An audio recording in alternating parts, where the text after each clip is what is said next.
Assalamualaikum warahmatullahi wabarakatuh. Perkenalkan, nama saya Dainoval Fijatullah. Saya mahasiswa Fakultas Hukum Kelas Internasional Universitas Syahkuala.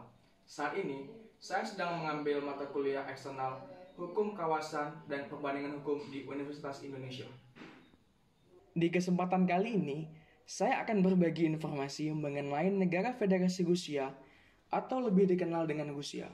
Rusia merupakan salah satu negara terbesar di dunia, beribu kota di Moskow dengan luas wilayah lebih dari 17 juta kilometer persegi dengan jumlah penduduk lebih dari 146 juta jiwa yang membentang luas di sebelah timur Eropa dan utara Asia.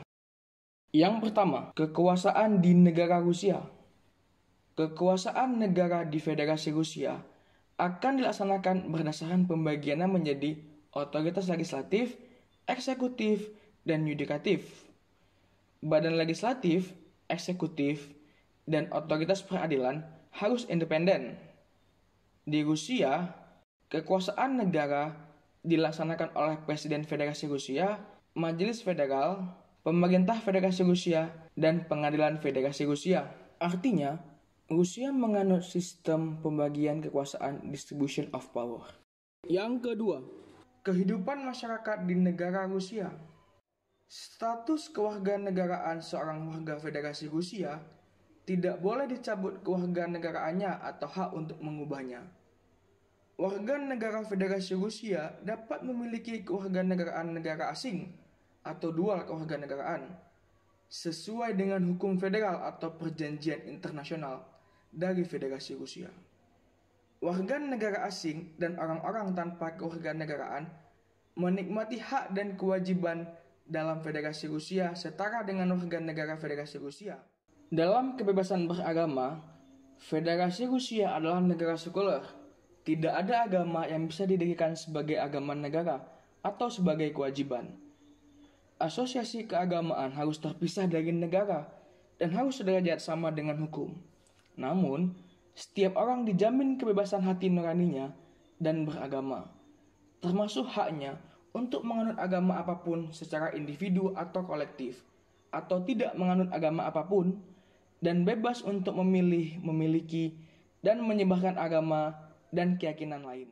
Namun pada faktanya, agama Kristen Ortodok adalah agama yang paling dominan di Rusia yang membentuk sekitar 70% dari jumlah penduduk. Yang ketiga, kebebasan di negara Rusia. Hak atas privasi. Setiap orang berhak atas kehidupan pribadinya yang tidak dapat diganggu-gugat, pribadi dan privasi keluarga, dan perlindungan kehormatan dan nama baiknya. Setiap orang berhak atas privasi korespondensi melalui telepon, percakapan, dan komunikasi pos, telegraf, dan lainnya. Ini mungkin bisa dibatasi hanya atas dasar perintah pengadilan. Mengumpulkan, menyimpan, menggunakan, dan menyebarkan informasi tentang kehidupan pribadi seseorang tidak akan diizinkan tanpa persetujuan. Bahkan, dalam konstitusi Rusia, rumah tidak dapat diganggu-gugat kecuali dalam kasus-kasus yang ditentukan oleh hukum federal. Kebebasan pers. Kebebasan media massa harus dijamin. Di Rusia, sensor terlarang. Setiap orang berhak dengan bebas mencari, menerima, mengirimkan, memproduksi, dan menyebarkan informasi dengan cara hukum apapun. Hanya daftar jenis informasi yang merupakan rahasia negara yang akan dilarang. Namun, pada faktanya, kebebasan pers di Rusia dibatasi oleh pemerintah. Pemerintah memegang peranan penting dalam menyalurkan informasi terkait negara. Yang keempat, pemilihan presiden di Rusia. Presiden Federasi Rusia adalah kepala negara yang akan dipilih selama 6 tahun dengan maksimum 2 periode. Setiap organ negara Federasi Rusia dengan umur minimum 35 tahun yang telah tinggal di Federasi Rusia secara permanen tidak kurang dari 10 tahun dapat dipilih sebagai Presiden Federasi Rusia. Pemerintahan dipegang oleh Presiden yang berpusat di Kremlin, serta Perdana Menteri yang bertanggung jawab terhadap parlemen, namun dengan peranan yang terbatas dibandingkan dengan Presiden. Sejak pembangkangan Wakil Presiden Alexander Ruskoy dan Ketua Parlemen asal Chechnya, Ruslan Kasbulatov, lembaga Wakil Presiden di Rusia dihapus, sehingga masyarakat hanya akan memilih calon presiden. Yang kelima, struktur Dewan Legislatif di Rusia. Yang pertama, Majelis Federal Rusia. Majelis Federal Parlemen Federasi Rusia akan menjadi perwakilan dan badan legislatif Federasi Rusia. Majelis Federal terdiri dari 2 kamar atau bikameral, Dewan Federasi dan State Duma. Dewan Federasi terdiri dari 2 wakil dari masing-masing entitas konstituen Federasi Rusia, 1 dari legislatif dan 1 lagi dari badan eksekutif pemerintah negara bagian. Di Rusia, entitas konstituen Federasi Rusia adalah kumpulan-kumpulan negara yang membentuk Federasi Rusia. State Duma atau Duma Negara. Duma Negara terdiri dari 450 deputi. Duma Negara akan dipilih untuk masa jabatan 5 tahun dengan pemilihan voting paralel. Setiap warga negara Federasi Rusia yang telah mencapai usia 21 tahun dan memiliki hak untuk berpartisipasi dalam pemilihan dapat dipilih sebagai Duma Negara. State Duma sama dengan Dewan Perwakilan Rakyat di Indonesia, namun State Duma sebagai majelis rendah di Rusia. Council of Federation atau Dewan Federasi sebagai majelis tinggi di Rusia.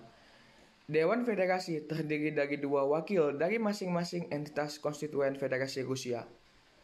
1 dari legislatif dan 1 dari badan eksekutif pemerintah negara bagian.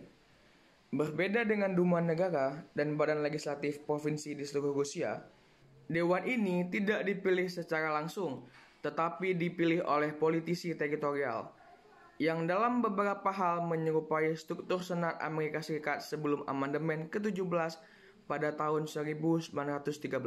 Yang keenam, kekuasaan yudikatif di Rusia terdiri dari Mahkamah Konstitusi, Mahkamah Agung, dan Mahkamah Arbitrase. Mahkamah Konstitusi Federasi Rusia terdiri dari 19 hakim. Mahkamah Konstitusi Federasi Rusia menyelesaikan perselisihan wewenang yang pertama antara badan-badan pemerintah negara bagian federal. Yang kedua, antara badan-badan pemerintah negara bagian Federasi Rusia dan negara bagian badan pemerintah entitas konstituen Federasi Rusia. Yang ketiga, antara badan pemerintah negara bagian yang lebih tinggi dari entitas konstituen Federasi Rusia.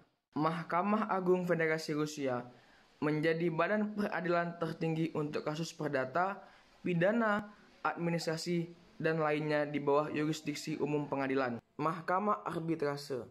Mahkamah Arbitrase tertinggi Federasi Rusia sebagai peradilan tertinggi untuk menyelesaikan sengketa ekonomi dan kasus lain yang diperiksa melalui arbitrase pengadilan.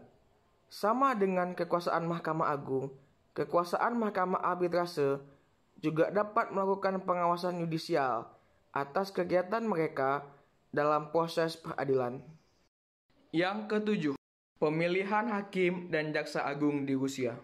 Hakim Mahkamah Konstitusi, Mahkamah Agung, dan Mahkamah Arbitrase tertinggi Federasi Rusia ditunjuk oleh Dewan Federasi atas pencalonan oleh Presiden Federasi Rusia.